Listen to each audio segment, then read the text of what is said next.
नमस्ते बच्चों। पिछली क्लास में हमने बात की थी कि बच्चों के और प्रौढ़ों के संवेग में क्या फ़र्क होता है। आज हम अपनी बात को आगे बढ़ाते हैं और अब हम बात करेंगे बच्चों के कुछ संवेगों की, इंडिविजुअल संवेगों के बारे में हम बात करेंगे। अपनी बात को आगे बढ़ाते हुए सबसे पहले हम बात करते हैं भय, जिसको हम डर के नाम से भी जानते हैं, इंग्लिश में फियर, FEAR, फियर भी इसको कहा जाता है। बच्चों, ये डर जो होता है ये अकेला एकमात्र ऐसा संवेग है जो बालक में जन्म के समय में मौजूद नहीं होता है। ये एकमात्र संवेग है जो वातावरण के माध्यम से सीखा जाता है, यानी कि पैदाइश के समय में ये मौजूद नहीं है और बाद में वातावरण से मतलब पारिवारिक भी हो सकता है, सामाजिक भी हो सकता है, कोई सा भी वातावरण हो, उस वातावरण से यानी कि ये सीखा गया संवेग कहलाता है। इसमें एक आंतरिक अनुभूति होती है जिससे व्यक्ति दूर भागना चाहता है। भय के मूल में विपत्ति की आशंका होती है। जड़ में क्या है कि किसी न किसी मुश्किल की, किसी न किसी संकट की बच्चों को आशंका रहती है और इसीलिए वो डरते हैं। व्यक्ति उन परिस्थितियों का या तो सामना नहीं करना चाहता है और या फिर उसके लिए उसका सामना करने में उसको बहुत मुश्किल होती है।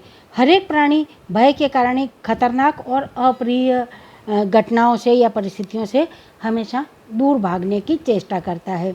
भय के कारण ही व्यक्ति की सोचने, समझने, तर्क करने, स्मरण करने की शक्ति खत्म हो जाती है और उसका आत्मविश्वास तक डगमगा जाता है। फलस्वरूप वो कोई उचित समाधान नहीं खोज पाता है।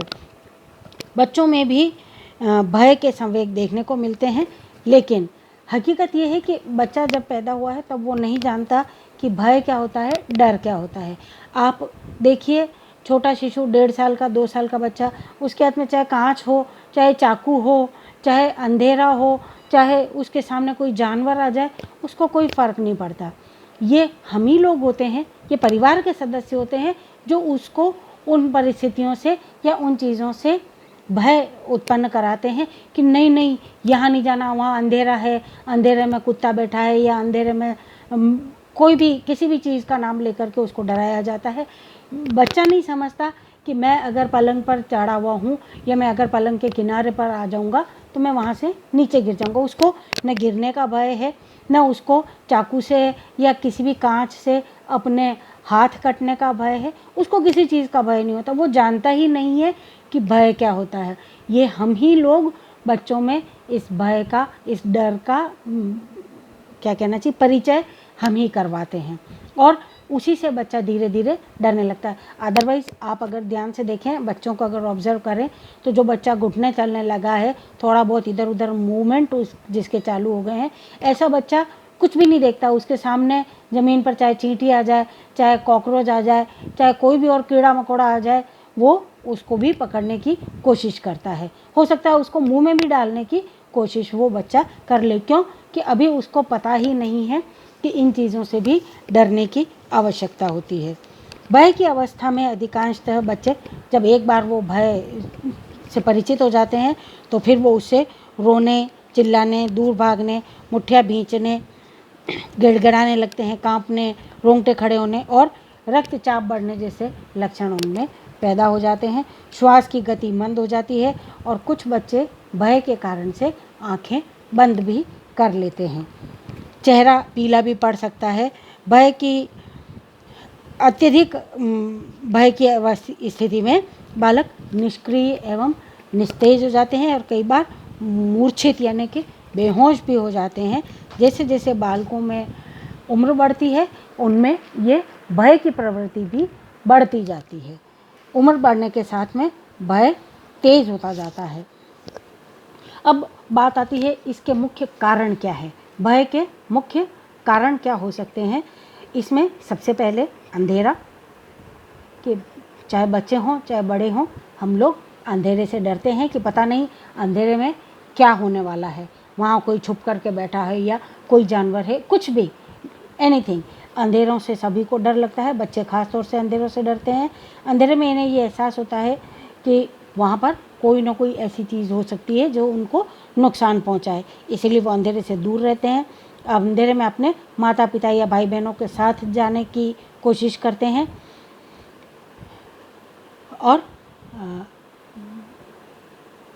उससे दूर होने का प्रयास करते हैं। दूसरा है कोई भी डरावनी परिस्थिति या अप्रिय घटना, बच्चे के सामने ऑल ऑफ सडन कोई भी घटना घटे, कोई भी ऐसी परिस्थिति आ जाए तो वो उसको, जैसे किसी गर्म चीज़ को अगर उसने छू लिया, कुकर पड़ा हुआ है या मोमबत्ती जल रही है या चिमनी जल रही है, और अगर उसने, या प्रेस जली हुई है, कोई भी, चाहे वो इलेक्ट्रॉनिक हो या कोई सा भी आइटम हो, बच्चा अगर यकायक उसके संपर्क में आता है तो उसके मन में उस चीज़ के लिए भय पैदा हो जाता है।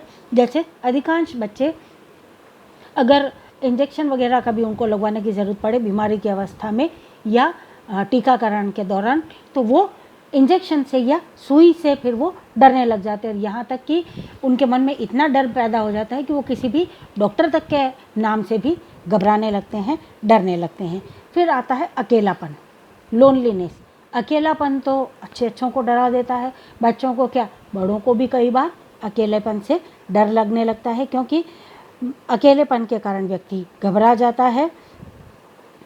अगर उसको किसी भी व्यक्ति को अगर अकेला छोड़ दिया जाए तो वो अपने आप को हेल्पलेस समझने लगता है। उसको ऐसा लगता है मैं अब बिल्कुल अकेला हूँ, तो मेरी कोई भी मुश्किल के समय में मेरी मदद करने वाला कौन होगा। और फिर भय से संबद्धता, फियर कंडीशनिंग हो जाती है। हमने लर्निंग मेथड्स में पढ़ा है, कंडीशनिंग एक तरीका होता है कि किसी भी चीज़ की कोई भयानक ध्वनि उत्पन्न की जाए, कोई चीज़ दिखा करके बच्चे को एक बार डराया जाए तो धीरे धीरे बच्चा उसके लिए कंडीशन होता जाता है। और अगर उसके बाद में चाहे वो वस्तु वहाँ है या नहीं है, या आवाज़ नहीं है वस्तु है, दोनों ही कंडीशन है। जैसे कुत्ते की आवाज़ और कुत्ता दोनों साथ में देखा, 2-4 बार तो उसने कुत्ते की आवाज़ भी सुनी और कुत्ता भी देखा, लेकिन बाद में हो सकता है उससे बच्चे के मन में डर पैदा होता है।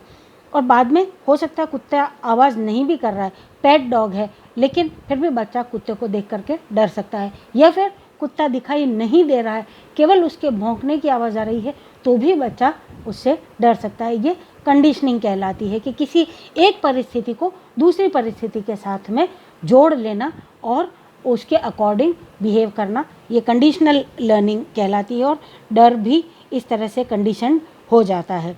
फिर कई बार कठोर अनुशासन, माता पिता का अत्यधिक कठोर अनुशासन भी बच्चों में भय पैदा करता है कि ओहो मुझसे ये गलती हो गई तो अब पिताजी से मार पड़ेगी या माँ से डांट पड़ेगी, कुछ भी, जिस तरह की भी प्रक्रिया माता पिता अपनाते हैं और जितना ज़्यादा वो बच्चों पर कठोर अनुशासन रखते हैं, बच्चे उतना ही ज़्यादा भयभीत रहते हैं। फिर दुखद अनुभूतियाँ, किसी के साथ में कोई दुखद अनुभूति हो गई हो, जैसे कहीं एक्सीडेंट में कोई प्रियजन की अगर मृत्यु हो जाए, तो बच्चे क्या, बड़े भी उस पर्टिकुलर परिस्थिति से एकदम से घबरा जाते हैं, उससे डरने लग जाते हैं। आत्मविश्वास की कमी, कि एक तरफ डर के कारण आत्मविश्वास कम होता है, दूसरी तरफ अगर ऑलरेडी आत्मविश्वास की कमी हो तो भी हर चीज़ से डर लगता है, नहीं मैं ये नहीं कर पाऊँगा, मैं अगर ये करूँगा तो मैं गिर जाऊँगा, मुझसे ये नहीं होगा, इत्यादि इत्यादि। तो सेल्फ कॉन्फिडेंस अगर कम है तो भी बच्चा डरता है। और फिर भयोत्पादक कहानियाँ या घटनाएं, कई बार हम देखते हैं कि माता पिता स्वयं या घर के बड़े जो हैं वो अपने बच्चों को डरावनी कहानियाँ सुनाते हैं, जंगल में शेर था और सांप था और इस तरह की जो भी डरावनी, या वहाँ गए वहाँ से भूत था, या तो कोई भी डरावनी चीज़ें जो डर पैदा कर सकती हों, उन चीज़ों की कहानियाँ अगर सुनाई जाए या घटनाएं अगर बताई जाए, यहाँ तक कि फिल्में भी, डरावनी फिल्में जो हॉरर फिल्म्स होती हैं वो देख करके भी कई बार बच्चे डर जाते हैं, सहम जाते हैं। हो सकता है बाद में उस फिल्म के प्रभाव से बच्चे बिस्तर में सुसु करना या डर के मारे नींद से उठ जाना इत्यादि, इस तरह की व्यवहार उनमें देखने को मिलता है। और फिर बात आती है सामाजिक तिरस्कार एवं उपेक्षा से। सामाजिक तिरस्कार, निंदा या उपेक्षा, इन सब से भी बच्चों में भय उत्पन्न हो जाता है। अगर किसी बच्चे कि बार बार किसी बुरे कार्य के कारण से समाज में निंदा हो रही हो और खेल के साथ ही उसको बार बार तिरस्कृत करते हों, तो फिर बच्चा उन चीज़ों से या उन कार्यों को करने से डरने लग जाता है। और फिर बात आती है कि बर्थ ऑर्डर।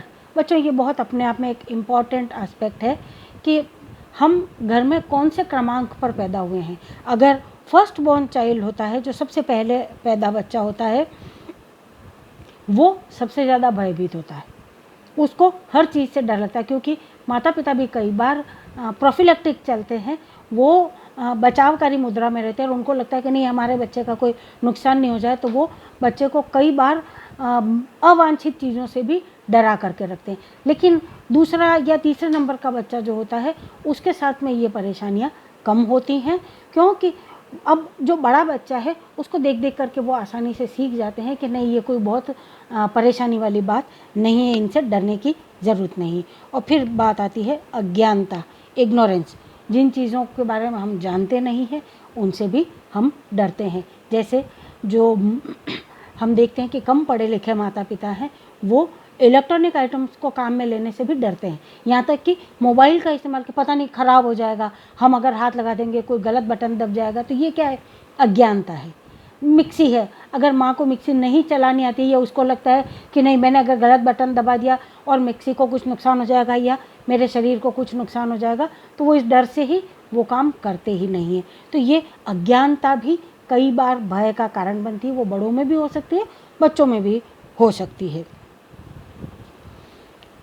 मानव में भय केवल बचपन में ही पाया जाता हो ऐसा नहीं है, बल्कि उम्र के हर पड़ाव में हम इस भय को देख सकते हैं। अब बात आती है कि भय के कारण तो हमने देख लिए, अब हम बात करते हैं कि इस भय को कंट्रोल कैसे किया जा सकता है। हाउ टू कंट्रोल फियर, इस पर नियंत्रण कैसे पाया जाए। भय का कारण चाहे जो भी हो, लेकिन इसका नुकसान हमेशा जिस व्यक्ति को उससे भय हो रहा है उसी को उठाना पड़ता है। और बच्चों के मामले में ख़ास तौर से उनमें फियर ग्लैंड्स विकसित हो जाती हैं, जो उनके शारीरिक, मानसिक एवं सामाजिक समायोजन को भी प्रभावित करती हैं। इससे उनका आत्मबल एवं आत्मविश्वास कम हो जाता है। भय के कारण कई बार बच्चा अनावश्यक रूप से ज़ोर ज़ोर से रोने लगता है, चिल्लाने लगता है, रात्रि में नींद में उठने लगता है।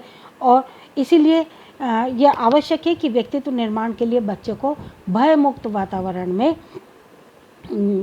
विकसित होने का पूरा मौका दिया जाए। इसके लिए हमें क्या बातों का ध्यान रखना चाहिए या हम क्या कर सकते हैं?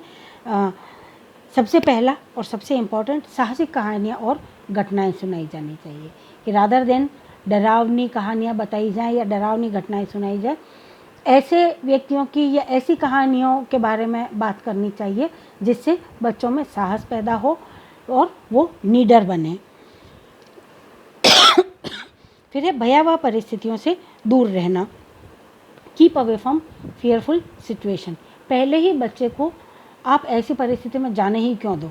बच्चों से कांच की चीज़ें दूर रखी जाए, बच्चों से कोई भी, जैसे कैंची है, चाकू है, धारदार चीज़ें कोई भी हैं, उनसे दूर रखा जाए। उनको उनके उठने बैठने की व्यवस्था इस तरह से की जाए कि वहाँ से गिरने का खतरा ना हो, क्योंकि अगर गिर जाएगा बच्चा बैठा हुआ तो वो उस चीज़ से डर सकता है। तो भयावह परिस्थितियाँ कोई भी हों, जैसे अंधेरे में भी इवन उसको अकेला नहीं छोड़ा जाए, क्योंकि हो सकता है अंधेरे में यकायक कोई आवाज़ सुन करके बच्चा उससे डर जाए।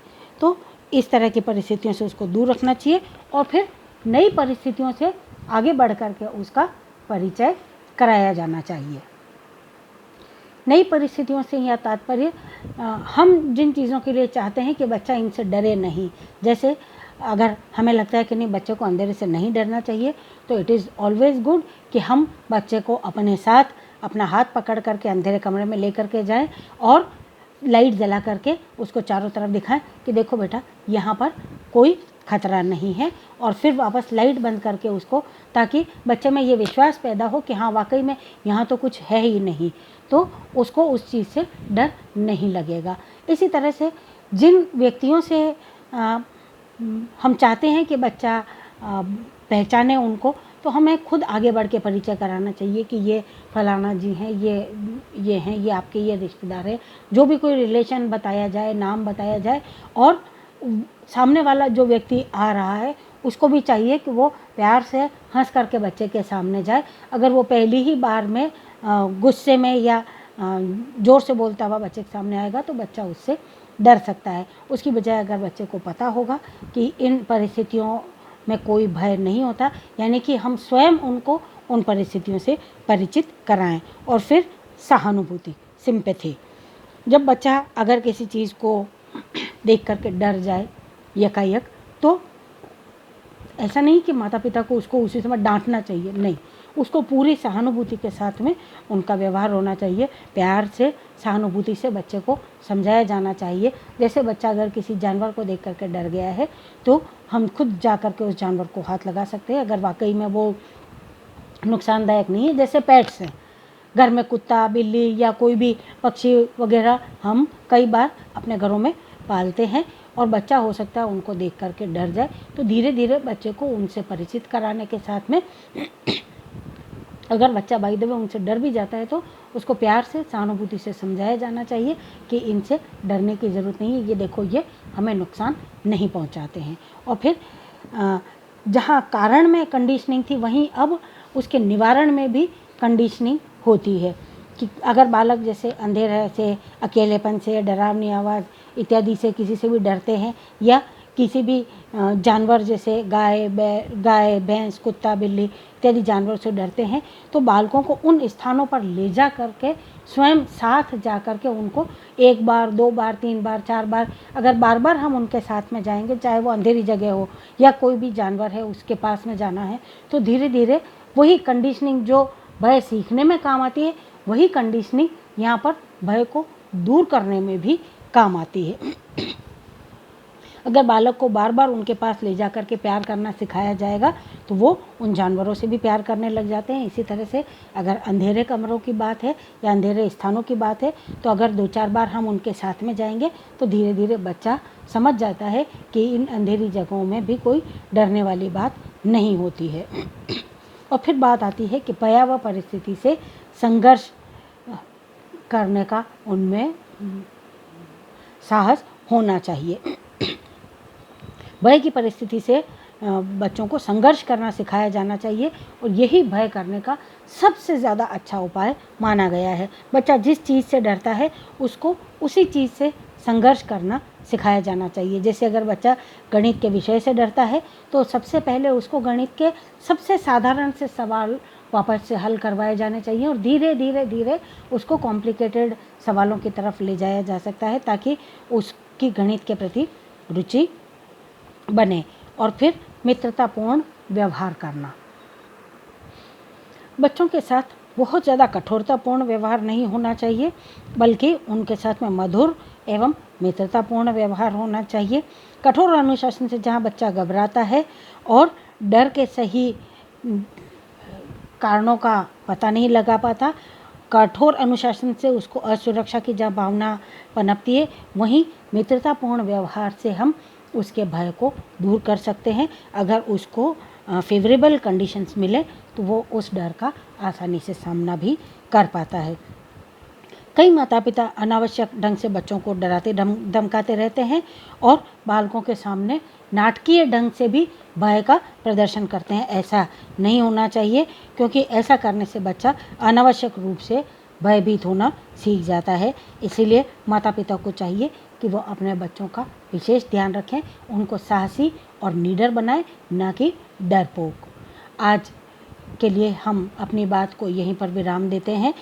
अगली क्लास में हम किसी और नए संवेग के बारे में जानकारी हासिल करेंगे। तब तक के लिए अपने अपने घरों में रहिए, सुरक्षित रहिए, अपना और सभी का ध्यान रखिए। धन्यवाद।